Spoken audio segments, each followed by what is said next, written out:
With a relentless drive to succeed and a picture-perfect jump shot, Jerry West became one of the NBA's all-time greats. He taps it away, tries to beat the clock, beats the clock, the Lakers win it. During his stellar 14-year career with the Los Angeles Lakers, West was an all-star every season and earned the nickname Mr. Clutch for his brilliant play in big game situations. West throws it up. He makes it. West threw it up and makes it. Players develop a tremendous confidence in you, and late in the game they won't throw the ball to anyone else. In 1972, West's Lakers won a record 33 games in a row and culminated that season with an NBA championship. The Los Angeles Lakers are the greatest winning team in the history of basketball. Following his retirement, he moved into the Lakers front office, where he would build the team into an NBA dynasty. In 2002, West became president of basketball operations for the Memphis Grizzlies, where he would try to continue his legacy of success. I know what it's like to win, and also know what it's like to go to the game and expecting to win. This week, it's the story of Jerry West on Overtime. In the long run, I'll be able to handle myself man-to-man with almost anyone in the league. And the Celtics, they have done it again. A spectacular finish. He was the ABA. He revitalized the NBA. Presses the inner button in the heart, and all of a sudden he just takes it up. This man has a smile that lights up a television screen from here to Bangor. There will never, ever, ever be another Larry Bird. Michael will take it. He's fouled. He scores. Oh, my Michael with his fifth win. Shaq the man, most dominant player in the world.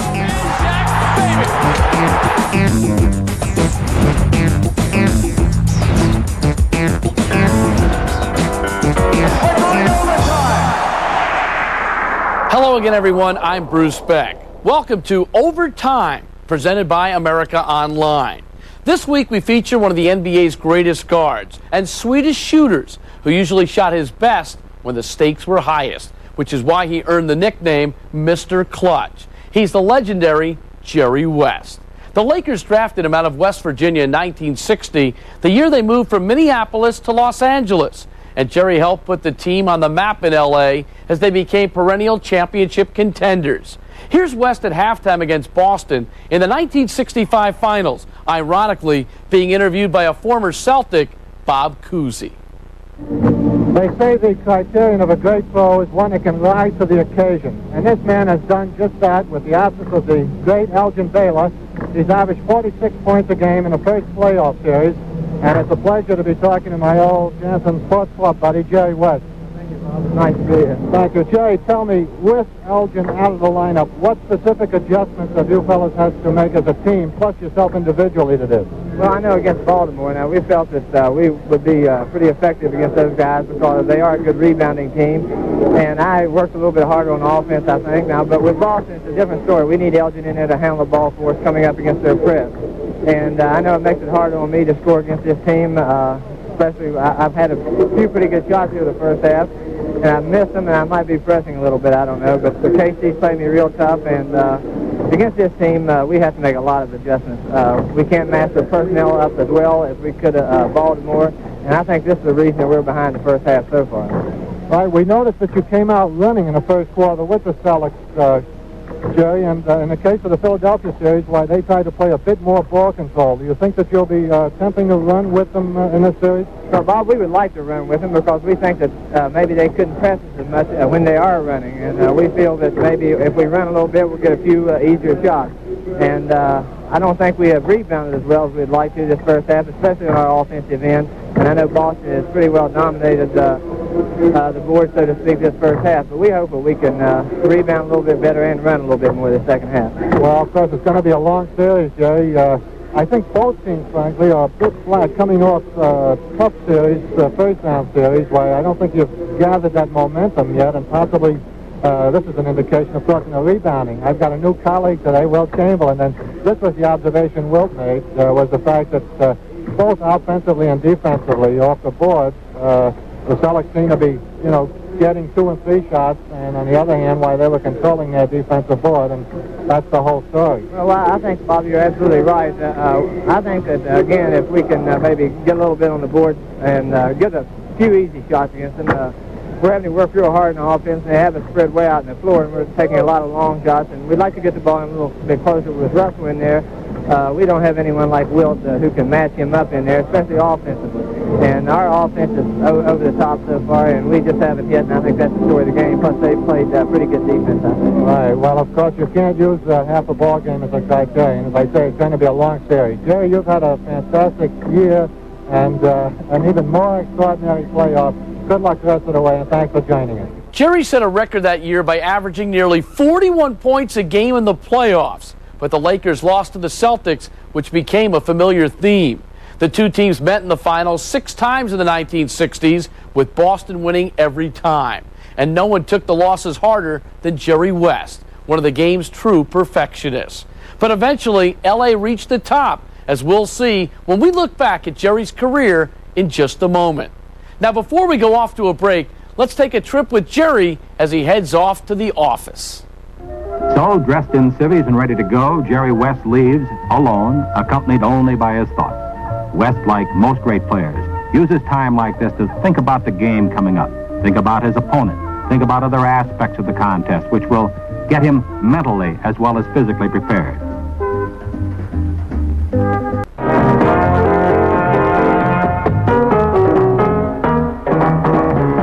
Number 44, worn proudly by West for 9 seasons as a Laker, and here's one of the reasons why.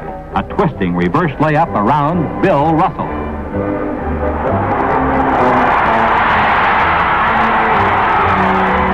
Jerry West was known for his deadly jump shot, averaging 27 points per game during his career. He also excelled at every other phase of the game. He was a 4-time member of the All-Defensive Team and even led the league in assists one year. He often led the league in pain as well, playing through all kinds of injuries. Here's a look at his Hall of Fame career in this feature from 1986. Throughout his career, Jerry West was the heart and soul of the Los Angeles Lakers. As the team's first draft choice after moving from Minneapolis, West was an All-Star 14 straight years, an NBA record. His stylish play thrilled fans, especially his legendary reputation as Mr. Clutch. If you happen to be a good player and you enjoy playing close ball games or big ball games, those players develop a tremendous confidence in you, and late in the game they won't throw the ball to anyone else. It seemed like invariably the ball would end up in my hands and I would be the go-to, the hero. 3 seconds to go. 2 seconds. 1 second. West throws it up. He makes it. West threw it up and makes it. Jerry West made it from the other side of the midcourt stripe. I also believe you have to be able to accept criticism. And if you can't accept criticism, then you certainly can't accept the good things that are written about you. But some people just are afraid to fail, and that didn't bother me. Buzzer-beating heroics were part of West's complete player image, as he complemented his great shooting touch with superb instincts, defense, and ball handling skills. He was an unselfish team leader who was selected to the NBA's all-time greatest team. You know, a lot of people come up to you and say, boy, you played well, or you were a great player. But I really think recognition from your peers is much more meaningful than any publicity you might get. Jerry West made me look good. He had the ability to make other players really better players. I think my asset was going without the ball and getting open. Certainly when I got open, Jerry got me the ball.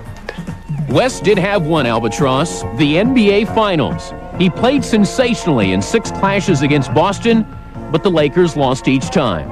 In 1970, New York compounded the frustration. But 2 years later, redemption was finally delivered as West led the most dominant team in NBA history. That team had a special quality about it, and it's really a shame that that team wasn't younger, because it would have been able to win for a long time.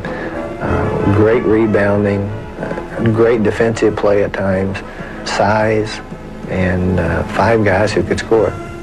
I mean, this team could win anyway. We could win with a running game. We could win with a half-court game, a slow-down game. It made no difference. The team had a special quality about it. After a dozen years of bitter frustration, West finally gained his coveted championship ring, the crowning jewel to a glorious career. Worn down by his injuries, West had considered retirement before that 1972 season, but he decided to make another run at the title. And with West, Gail Goodrich, and Wilt Chamberlain, those Lakers became one of the greatest teams of all time. At one point, they won 33 consecutive games, a professional sports record. West played 2 more seasons before retiring, but then launched a new era of Laker glory. And we'll have more about that when we come back.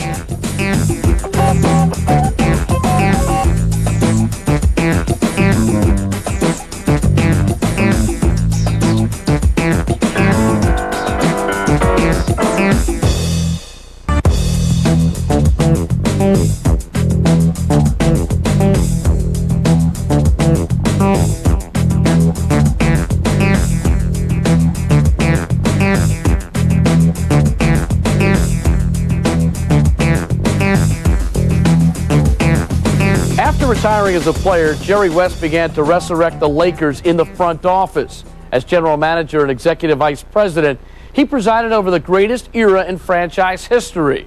The Lakers won 5 NBA titles in the 1980s. But when the Showtime team began to break up, Jerry had to start rebuilding all over again with players such as Vlade Divac and Nick Van Exel.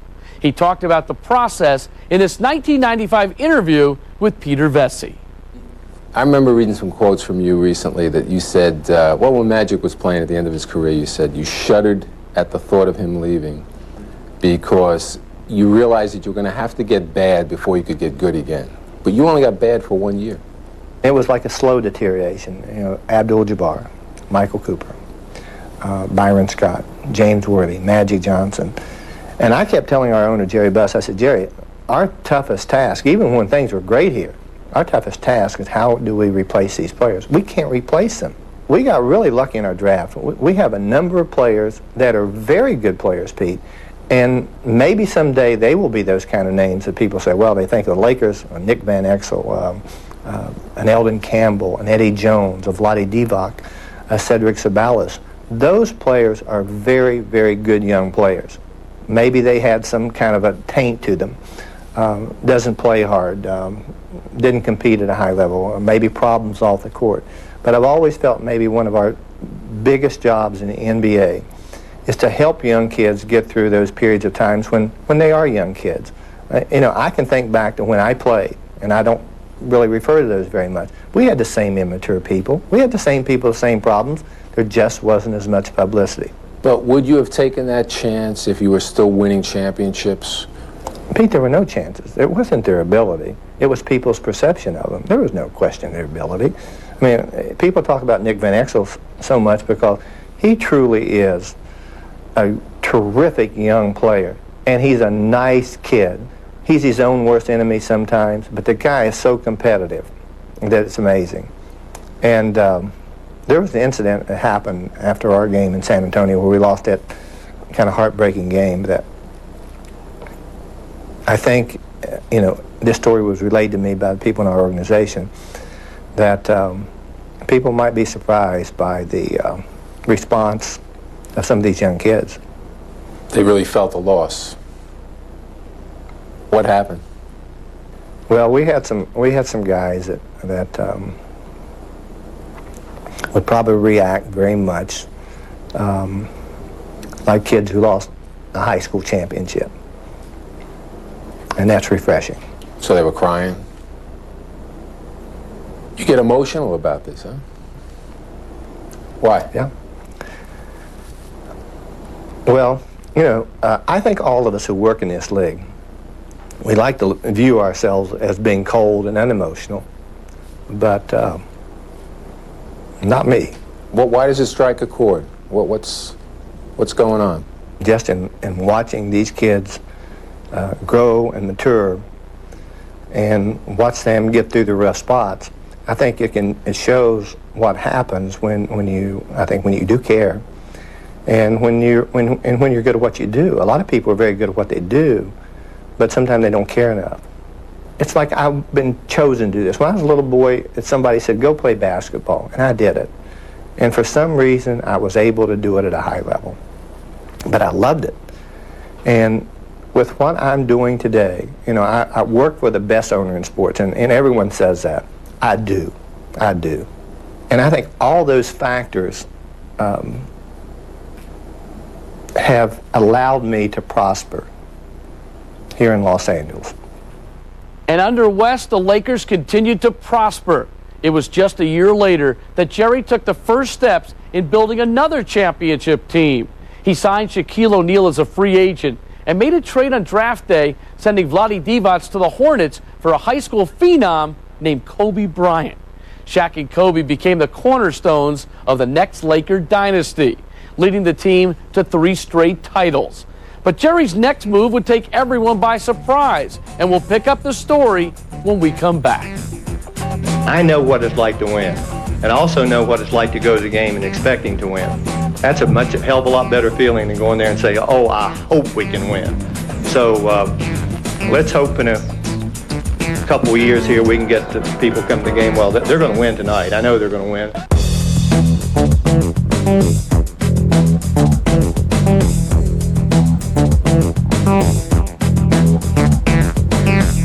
After 4 decades as a player, coach, and executive, Jerry West retired from the Lakers in 2000.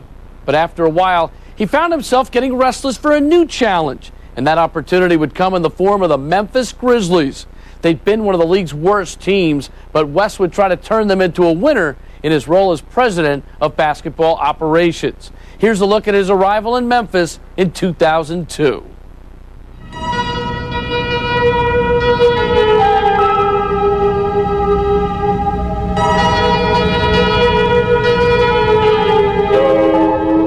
He's a legend. He represents the best of what the NBA has produced in its long history.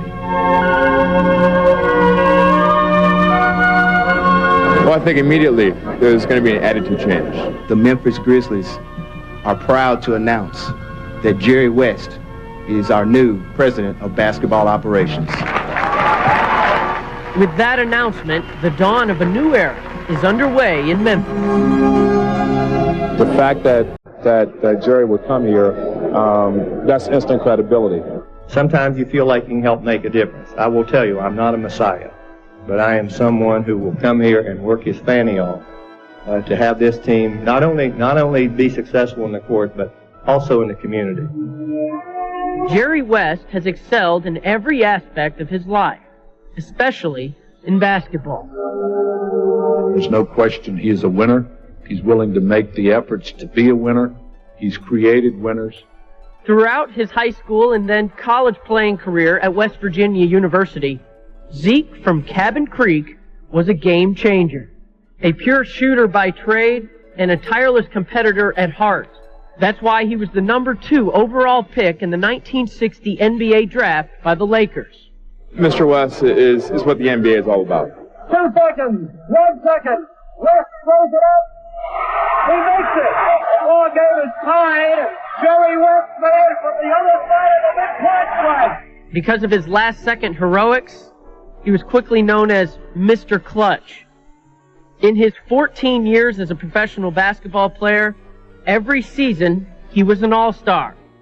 A top-notch clutch performer, if you ever saw one, Jerry West of the Los Angeles Lakers. As an executive in the 1980s, he turned L.A. into Showtime. Years later, through other high-profile acquisitions, West again brought banners to Tinseltown. He retired from the Lakers front office after the 2000 season. I need to work. I'm not good when I sit around all the time. Now, in Memphis, West is back in the game. It was kind of a no-brainer. All I had to do was say, can I leave Los Angeles? And I did.